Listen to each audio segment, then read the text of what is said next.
In September of 1936, the desert east of Las Vegas started to shake. Not once, not twice, over and over again. Ranch hands felt it.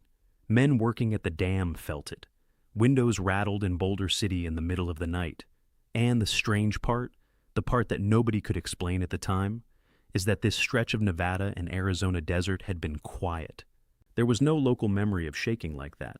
Nothing in the old newspapers, nothing the old-timers could point to. Something had changed. 18 months earlier, engineers had closed the gates on the largest concrete structure human beings had ever built, and the Colorado River had begun to back up behind it. By the time the shaking started, there was a lake sitting in that desert that had not existed before, and it weighed close to 40 billion tons. Over the next 10 years, seismographs placed around that lake recorded at least 600 earthquakes. The largest of them, in May of 1939, reached magnitude 5.0, and when surveyors went back out across that basin with their leveling instruments, they found something even harder to argue with. The ground under the lake had sunk, not by a fraction of an inch, by roughly 8 inches. Across an area the size of a county. We did not just build a dam, we bent the crust of the earth. And the crust answered. I want to be careful with you right at the start, because this channel does not do fake countdowns. Nobody is telling you Hoover Dam is about to fail. That is not the story. The story is stranger than that, and it is better documented than almost anything else in American geology, because it is the first time in recorded history that human beings watched themselves cause earthquakes, and had the instruments running while it happened. Let me show you how they figured it out.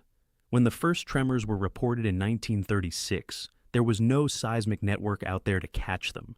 The Bureau of Reclamation had just finished the most expensive public works project in the country, and now people were telling them the ground around it was moving. So, in 1937, Reclamation asked the United States Coast and Geodetic Survey to go out and put instruments in the desert. That decision is the reason we know any of this, because once the instruments were running, the earthquakes did not stop.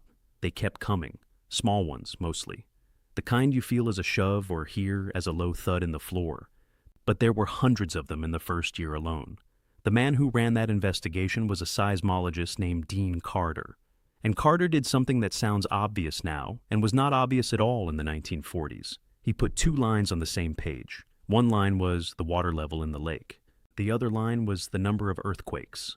And they moved together. When the lake rose, the shaking increased. When the lake was drawn down, the shaking eased off. Not perfectly, not instantly, but clearly enough that once you saw it, you could not unsee it.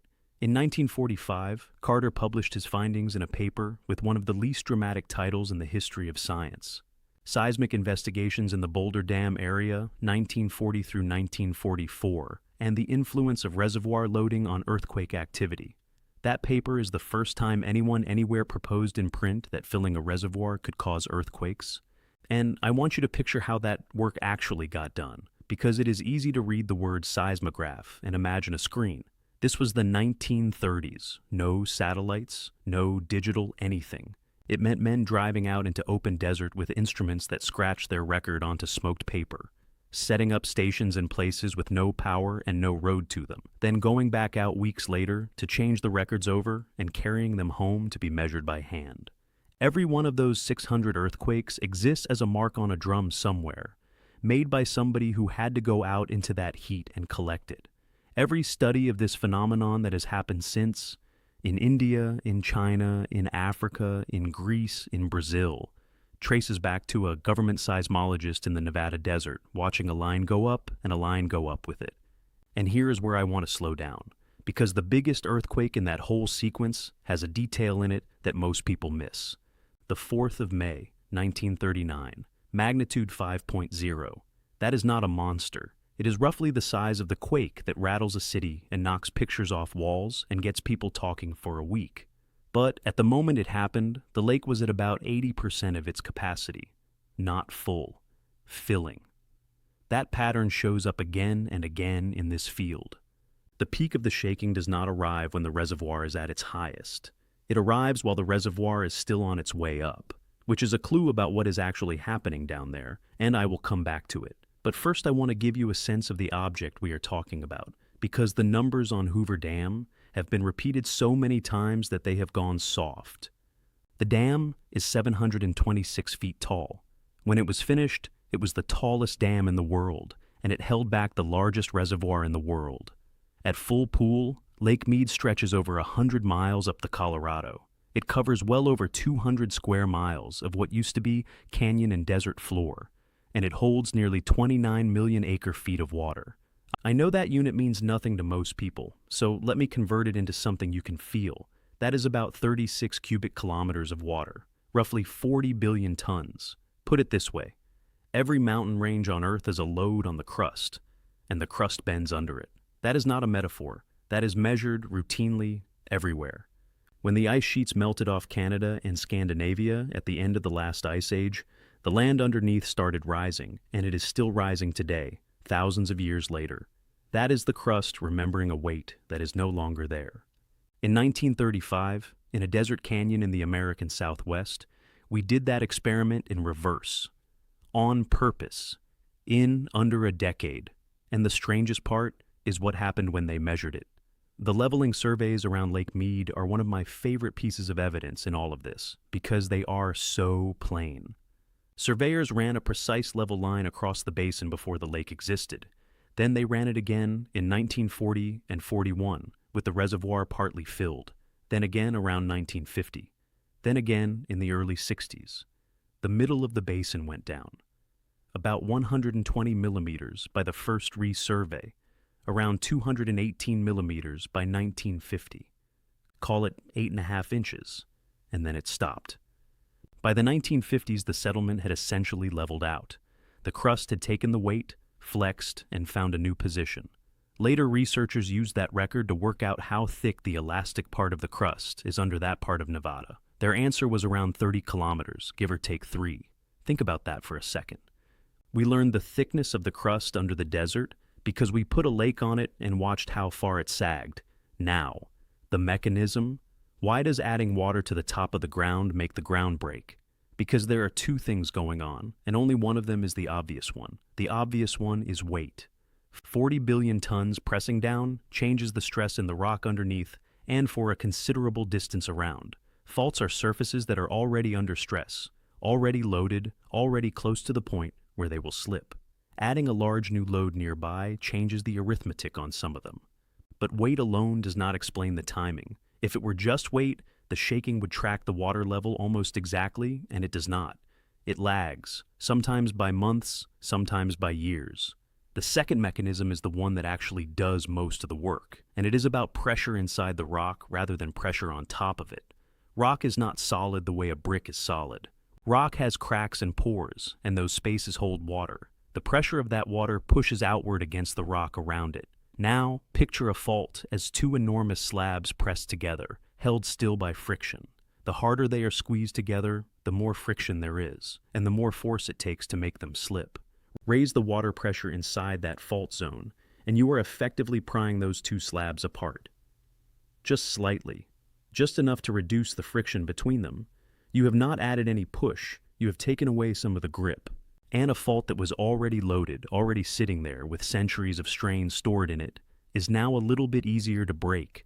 That is why the lag exists. The weight arrives the moment the water arrives. But the water pressure has to physically travel down through the rock, working its way along cracks, sometimes for miles. And that takes time, months, years. The reservoir is not shaking the ground. The reservoir is slowly changing the ground's mind, and here is the part I need you to hold on to, because it is the difference between this being a scary story and this being a true one. None of this creates a fault. Not one of these reservoirs invented a new break in the earth. Every single one of them was built on ground that already had faults, already had strain, already had earthquakes in its future. What the water did was change the schedule. It took quakes that were coming in some unknown year and moved some of them forward. Which brings me to the reason geologists take this seriously.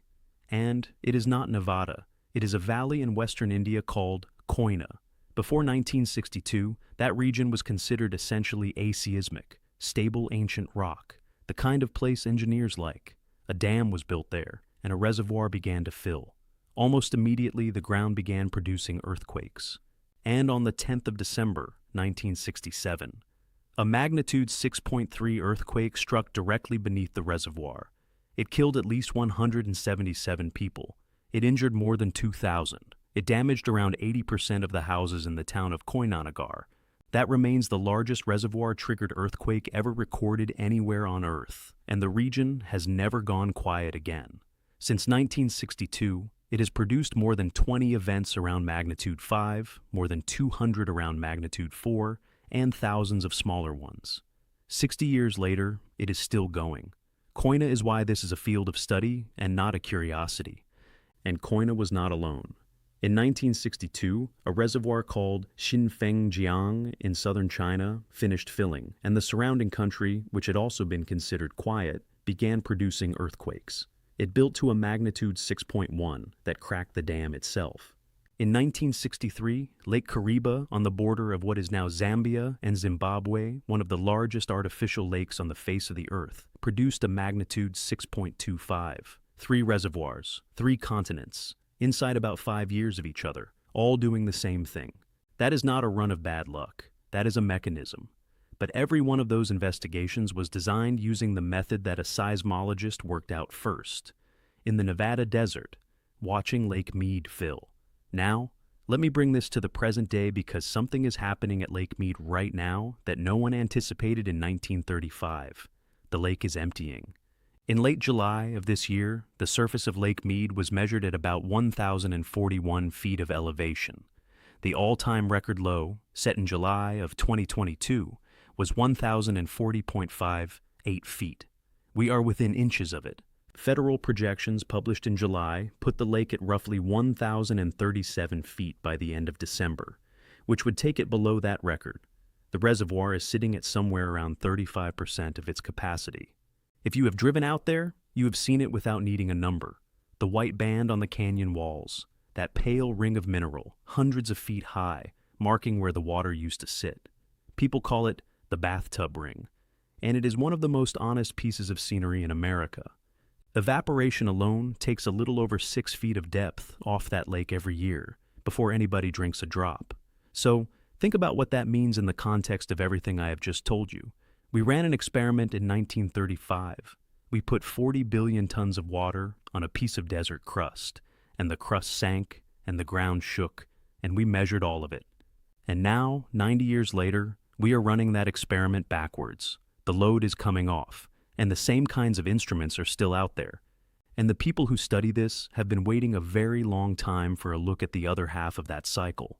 Almost everything we know about reservoirs and earthquakes comes from watching water go in. Hardly any large reservoir anywhere has ever come down this far, this fast, with a modern instrument network already sitting on top of it. Whatever Lake Mead does over the next few years is going to end up in the textbooks one way or another. And it will not be because something terrible happened. It will be because, for the first time, somebody got to watch the weight come off. That is not a disaster forecast. It is genuinely one of the most interesting monitoring situations in the country, and it is happening quietly while everyone argues about water rights. Which brings me to the honest odds. And this is the section where I am going to disappoint the doom headlines. Is Hoover Dam about to be destroyed by an earthquake it caused? No. And I want to give you the actual numbers rather than just reassurance. The largest earthquake associated with the filling of Lake Mead was that magnitude 5.0 in 1939. That is the ceiling for this sequence, and it was reached 87 years ago. Roughly 35 events in the magnitude 3.5 to 5.0 range have occurred since filling began. The crustal settlement that drove the strongest phase of it stopped around 1950. The most intense chapter of this story is closed. The larger natural hazard in that region is a separate question from the reservoir, and it is worth being straight about it. There are real faults out there. The Las Vegas Valley Shear Zone is the major regional structure. The Mead Slope Fault, which runs near the lake, is assessed by Nevada researchers as capable of producing a magnitude 6.5 or greater earthquake. That is not the reservoir's doing. That is the ordinary tectonics of a stretching, breaking piece of the American West, and it would be there if the dam had never been built. As for the dam itself, it has been studied continuously and honestly. In 1992, a federal dam safety review flagged potential seismic deficiencies. Structural analysis for the maximum credible earthquake produced calculated tensile stresses more than 3 times the tensile strength of the concrete, with predicted cracking in the upper portion of the structure. That sounds alarming, and I am not going to hide it from you, because a channel that only tells you the comforting half is not worth your time. But that finding is exactly why extensive dynamic stability investigations followed, why the power plant superstructures were reanalyzed for the first time since the original design, and why there are seismographs around that lake and strain gauges buried inside that concrete feeding data continuously, with a standing protocol for inspecting the dam after any significant earthquake. The finding did not get buried, it got acted on. That is what an engineering culture doing its job looks like, and no agency anywhere currently forecasts the failure of that dam. Nobody can predict earthquakes. That is still true, and anyone who tells you otherwise is selling something. So, 3 futures, future 1, and by a wide margin the most likely. Lake Mead continues to fall. The region keeps producing the small earthquakes it has produced for 90 years. The instruments keep recording, and the most consequential thing about that lake in your lifetime has nothing to do with shaking at all. It is about who gets the water. That is the real story of Lake Mead, and it is already happening. Future 2, the realistic middle. A moderate earthquake, somewhere in the magnitude 5 range, occurs in the Lake Mead area, as one did in 1939, and as smaller ones have many times since. It is felt across the Las Vegas Valley. The dam is inspected under the existing protocol and found sound. It becomes a news story for 2 days and a research paper for 20 years, because it happened while the reservoir was at a historic low, and that is a data point nobody has had before. Future 3, the rare one. A larger event, magnitude 6 or above, on one of the genuine regional faults, not reservoir-triggered, tectonic. That is the scenario the dynamic stability investigations exist for. It is uncommon, it is not scheduled, and it is the one that engineers have spent decades preparing that structure to survive. Here is my honest opinion, after everything the research shows. The thing that gets me about Hoover Dam is not danger, it is scale. In the middle of the Great Depression, a country with breadlines in its cities went into a canyon in the desert and built something so heavy that the planet flexed under it, and then had the presence of mind to send scientists out to measure exactly how much it had flexed. We caused earthquakes by accident and then documented them so carefully that the resulting paper became the foundation of an entire branch of seismology. That is not a horror story. That is one of the most quietly impressive things America has ever done. And the fact that the ground answered back is not a warning. It is a reminder that the crust is not a floor. It is a surface that responds to what we put on it, and it keeps a record. Now, I want to hear from you, and I mean this one. Have you stood on top of Hoover Dam? A lot of you have. It was one of the great American road trip stops for 2 generations. Tell me what year you were there, and tell me how high the water was. Because between the people watching this, we have a record of that lake going back 70 years, and I would genuinely like to see it. If this was worth your time, a like helps this channel more than you would think, because almost everyone who finds us by accident. And subscribe, because the next one is the one everybody argues about. There is a place in this country that millions of people are convinced is going to erupt and end America. It sits on top of an enormous body of magma, that part is true, and it is watched more closely than almost any ground on Earth. But the thing the scientists monitoring it are actually worried about is not the eruption. It is something far smaller, far faster, and it already happened once, in broad daylight, in front of tourists. That is next. The ground beneath America is speaking. Make sure you are listening.